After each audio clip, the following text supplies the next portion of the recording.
ये वृक्ष का जो पत्ता है, सीण का पेड़ कहते हैं इसके लिए। ये अक्सर हर जगह पे मिल जाता है, बंजर ज़मीन पर ज़्यादा मिलता है ये। और इस वृक्ष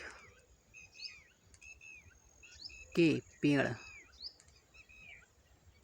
पर जो पत्ते दिख रहे हैं, किसी बच्चे को या बड़े को सर्दी हो चुकी है, निमोनिया सही नहीं होने में आ रही है, जल्दी होती है, तो भाई लोग इसका बस आप लोगों के लिए,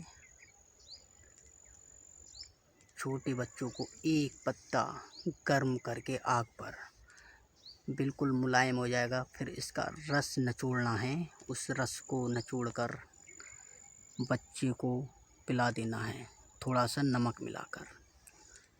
2 से 3 दिन के अंदर बिल्कुल सर्दी खत्म, और जल्दी सर्दी नहीं होगी बच्चों को। बड़े को है तो बड़े भी इसे पी सकते हैं, 2 से 3 पत्तों का रस निकाल कर।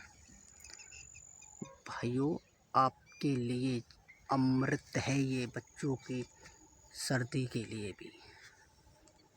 इसके पत्ते देख लीजिए आप, और ये पत्ते हर जगह आपको मिल जाएंगे। ये हरे पत्ते हैं, वही यूज करना है, सूखे पत्ते नहीं यूज करना है इसके। इसे गर्म करके देना है।